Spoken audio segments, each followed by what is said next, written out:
Gangster Lawrence Bishnoi के एक TV channel को दिए गए इंटरव्यू के मामले में सनसनीखेज खुलासा हुआ है। पंजाब पुलिस की एसआईटी ने हाईकोर्ट की एक रिपोर्ट वहां पर सौंपी, जिसमें सामने आया कि लॉरेंस ने पंजाब की जेल से नहीं बल्कि जयपुर की सेंट्रल जेल से जूम ऐप के माध्यम से इंटरव्यू दिया था।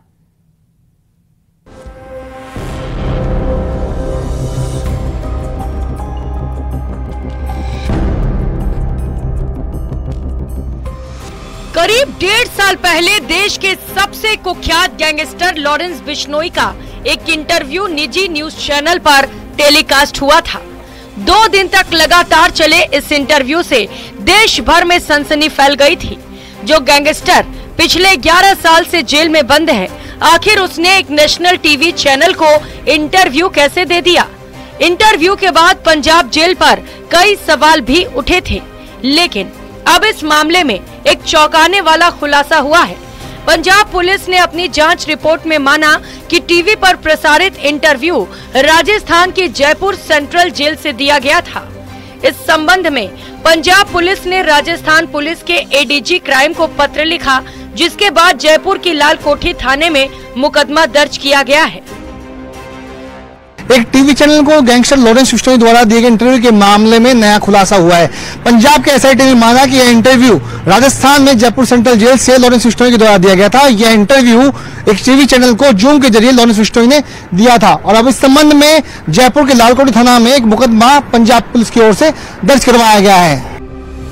दरअसल जिस समय इंटरव्यू सामने आया था, उस दौरान लॉरेंस पंजाब की भटिंडा जेल में था, जिसके बाद पंजाब पुलिस की जेल में सुरक्षा व्यवस्था पर सवाल खड़े हुए थे। ध्यान देने वाली बात है कि पिछले साल की शुरुआत में 14 दिन तक लॉरेंस जयपुर में ही था। एक मामले की पूछताछ के लिए जयपुर पुलिस लेकर आई थी और उसे जयपुर की सेंट्रल जेल में रखा गया था। हालांकि राजस्थान पुलिस ने गैंगस्टर लॉरेंस बिश्नोई के जयपुर जेल से इंटरव्यू देने की बात का इनकार किया था। लगातार सवाल उठने के बाद पंजाब पुलिस ने मामले की जांच के लिए एसआईटी का गठन किया था। दरअसल पिछले साल गैंगस्टर लॉरेंस बिश्नोई ने 14 और 17 मार्च को 2 अलग-अलग इंटरव्यू एक टीवी चैनल को दिए थे, जिसका टेलीकास्ट होने के बाद कोर्ट ने इस पूरे मामले को गंभीर माना और उसके बाद हाई कोर्ट ने पंजाब पुलिस की एक एसआईटी गठित करते हुए इस पूरे मामले की जांच करने के निर्देश दिए। इस संबंध में पंजाब पुलिस ने 2 अलग-अलग एफआईआर को दर्ज किया, जिसमें दूसरी एफआईआर में यह माना गया कि लॉरेंस बिश्नोई के द्वारा जयपुर सेंट्रल जेल में रहते हुए इंटरव्यू टीवी चैनल को दिया गया था। उसकी पूरी जांच की रिपोर्ट एसआईटी के द्वारा राजस्थान पुलिस मुख्यालय को भेजी गई और अब इसी पत्र के आधार पर जयपुर के लालकोटी थाने में ये मुकदमा दर्ज हुआ, जिसकी जांच लालकोटी थाना प्रभारी को सौंपी गई है। दरअसल जयपुर के जी क्लब फायरिंग केस में जवाहर सर्किल थाना पुलिस लॉरेंस को 15 फरवरी को जयपुर लाई थी। यहाँ लॉरेंस को वीडियो कॉन्फ्रेंसिंग के जरिए कोर्ट में पेश किया गया। कोर्ट ने उसे 16 दिन की पुलिस रिमांड पर सौंप दिया।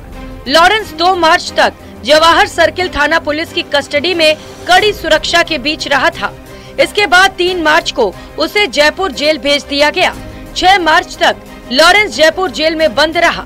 7 मार्च को लॉरेंस को जयपुर जेल से वापस भटिंडा जेल के लिए रवाना किया गया और 8 मार्च को लॉरेंस को भटिंडा जेल प्रशासन को सौंप दिया गया।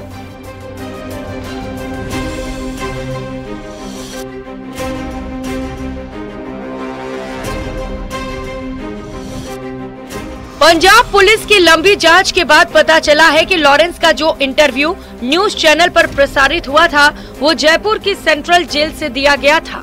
पंजाब पुलिस की एसआईटी ने हाईकोर्ट में अपनी जांच रिपोर्ट सौंप दी। जानकारी के अनुसार पंजाब पुलिस की ओर से राजस्थान पुलिस को इससे जुड़े कुछ अहम दस्तावेज भी दिए गए हैं। इसमें एक पेन ड्राइव भी है। अब हाईकोर्ट के निर्देश पर जयपुर के लाल कोठी थाने में केस दर्ज किया गया है। जयपुर के लालकोटी थाने में मुकदमा दर्ज होने के बाद अब जांच की जाएगी कि आखिरकार 21 दिन तक जयपुर पुलिस की कस्टडी में रहने वाले लॉरेंस बिश्नोई ने आखिरकार कब और किसके मिलीभगत के जरिए राजस्थान में जयपुर सेंट्रल जेल में रहते हुए जूम ऐप के जरिए एक टीवी चैनल को इंटरव्यू दिया था। और इस पूरे प्रकरण की जांच को मॉनिटरिंग करने में राजस्थान पुलिस मुख्यालय की क्राइम ब्रांच भी अपना सहयोग करेगी। कैमरा पर्सन मान सिंह के साथ विष्णु शर्मा, न्यूज 18 राजस्थान, जयपुर।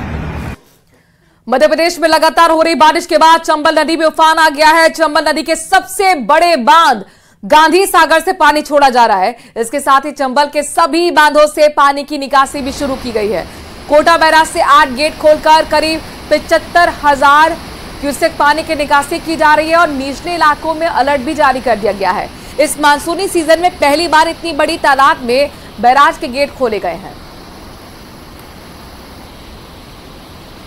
मध्य प्रदेश में लगातार हो रही बारिश के बाद उफान आ गया है चंबल नदी में। चंबल नदी के सबसे बड़े बांध गांधी सागर बांध से पानी छोड़ा जा रहा है। इसके साथ ही राणा प्रताप सागर और जवाहर सागर से पानी निकासी होने के बाद कोटा बैराज से भी बड़े पैमाने पर पानी छोड़ा जा रहा है। कोटा बैराज से बड़े पैमाने पर जल निकासी की जा रही है। 8 गेट खोले गए हैं और करीब 75,000 क्यूसेक पानी की निकासी इस वक्त कोटा बैराज से की गई है और कोटा बैराज के जो निचले इलाके हैं उनमें अलर्ट जारी किया गया है। देख सकते हैं आप कि किस तरह से ये जलधाराएं जो कि कोटा बैराज से निकल करके चंबल के डाउन स्ट्रीम में छोड़ी जा रही है।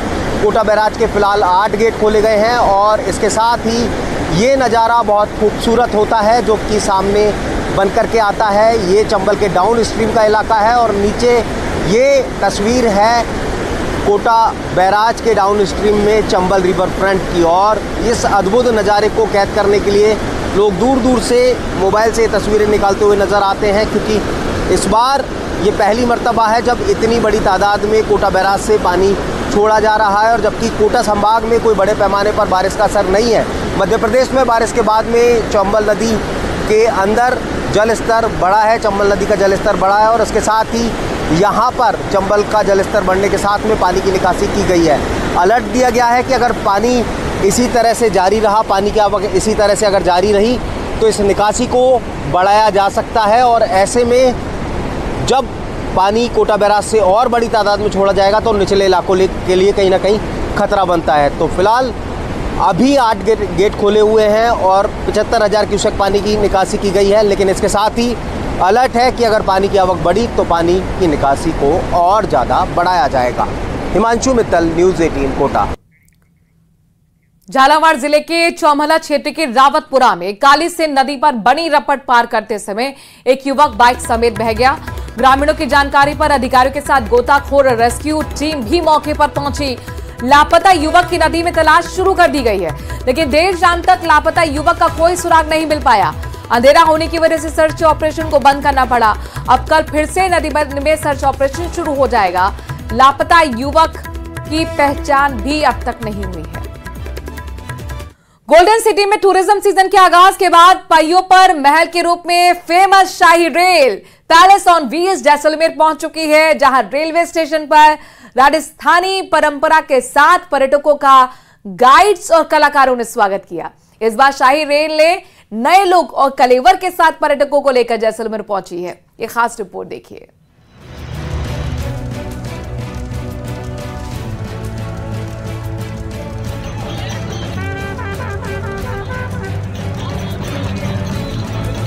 इस साल के पहले फेरे के तहत शाही ट्रेन से जैसलमेर पहुंचे पर्यटकों का ढोल नगाड़ों और माला पहनाकर स्वागत किया गया। पहले इसमें महाराजा नाम से रेस्टोरेंट चल रहा था, उसको आमेर के शीश महल की तर्ज पर शीश महल बनाया है। वहीं दूसरे महारानी रेस्टोरेंट को जैसलमेर के सोनार दुर्ग की थीम पर स्वर्ण महल नाम से सोने के कलर पर तैयार किया गया है, जो गोल्डन सिटी के लिए खुशी की बात है। विदेशी मेहमान सम के मखमली धोरों पर कैमल सफारी और राजस्थानी फूड और संगीत का लुत्फ उठाएंगे। जैसलमेर के बाद इस शाही रेल से सैलानी जोधपुर, भरतपुर और आगरा होते हुए वापस दिल्ली पहुंचेंगे। पैलेस ऑन व्हील का चलना पूरे राजस्थान के लिए सुखद रहेगा। इवन हमारे भारत देश के लिए बहुत ही हर्ष का विषय है कि पैलेस ऑन व्हील के अंदर जो गेस्ट आता है वो बहुत हाई प्रीमियम गेस्ट आता है दुनिया से, और इसकी जो खबरें हैं वो पूरी दुनिया में पहुंचती हैं, क्योंकि ज्यादा से ज्यादा 10 से 12 ट्रेनें जो पूरी दुनिया में लग्जरी ट्रेन के नाम पर चलती हैं, उनमें से एक पैलेस ऑन व्हील है। और पिछली साल इसको 2nd रैंकिंग मिली थी और हमारा प्रयास है अब की बार इसको 1st रैंकिंग मिले। शाही ट्रेन पहियों पर महल जैसा एहसास करवाती है। इस बार शाही रेल नए लुक और कलेवर में पर्यटकों को लेकर जैसलमेर पहुंची। वहीं शाही रेल के दोनों रेस्टोरेंट को नई डिजाइन से तैयार किया गया है। ट्रेन के पहले फेरे में कुल 32 पर्यटक जैसलमेर पहुंचे। इसमें विदेशी और देसी पर्यटक शामिल हैं। ये बनाया था कि क्योंकि कॉम्पिटिटिव मार्केट में आपको बने रहने के लिए जरूरी है कि कुछ न कुछ नया आप करते रहें। स्पेशली होटल इंडस्ट्री में जब तक आप बने रहना चाहते हो तो उसके लिए आपको हर साल कुछ न कुछ इनोवेटिव करेंगे तब भी अच्छा होगा। तो इसलिए इसको महारानी जी को भी इन्होंने उसी ढंग से करके बनाया कि उसको नाम दिया है स्वर्ण महल। तो अपने प्रेरित हुए हैं कि जैसलमेर से जो गोल्डन सिटी है उसके नाम से, और इसको शीश महल दिया है कि इसमें इस ढंग का जो कार्य है। और बाकी इस ट्रेन की जो ख्याति है वो दूसरे नंबर पर है वर्ल्ड में, पूरे वर्ल्ड में नंबर 2 पे अपनी ट्रेन है। नेशन व्हील के अंदर जो फूड पार्ट है जैसे हमने जितना भी यहाँ पर कुलिनरी को रखा है, रॉयल इंडियन क्यूजिन हमने यहाँ पर पेश किया है सभी गेस्टों के लिए। और टोटली जितना भी खाना है आपका continental, Mexican, Chinese, Italian, Thai also according of the guest we provide on the table sir. Always of with the royal also food is Rajasthan. We provide every meal different types of the taste, and according on demand we also provide sir. गौरतलब है कि 26 जनवरी 1982 को शुरू हुई palace on wheels का 41 साल बाद पिछले साल ही निजीकरण कर दिया गया। पिछले कुछ सालों में शाही रेल के प्रति सैलानियों का क्रेज कम हुआ था।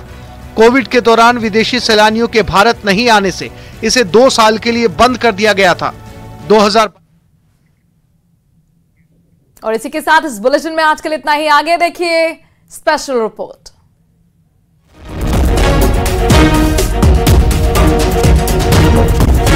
राज्यों में जाने के लिए ट्रेन यात्रियों को अब परेशानियों का सामना नहीं करना पड़ेगा। दुर्गा पूजा, दिवाली और छठ पूजा के दौरान यात्रियों की सुगम आवाजाही के लिए भारतीय रेल की तरफ से इस साल 519 स्पेशल ट्रेनों का संचालन किया जाएगा।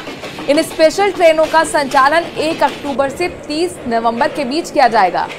रेलवे अधिकारी के मुताबिक हर साल त्योहारों के अवसर पर रेलवे द्वारा स्पेशल ट्रेनों का संचालन किया जाता है। इस साल इन स्पेशल ट्रेनों की संख्या में भारी बढ़ोतरी की गई है। बता दें कि दुर्गा पूजा, दिवाली और छठ पर्वों के दौरान लाखों की संख्या में यात्री सफर करते हैं। यात्रियों की भारी भीड़ को सुगम और आरामदायक यात्रा बनाने के लिए, उन्हें प्रदान करने के लिए रेलवे इस साल भी विशेष ट्रेनों का संचालन कर रहा है। 2 महीने की अवधि के दौरान ये स्पेशल ट्रेनें लगभग 6000 फेरे लेंगी और साथ ही बड़ी तादाद में यात्रियों को उनके मंजिल तक पहुंचाने का काम करेंगी।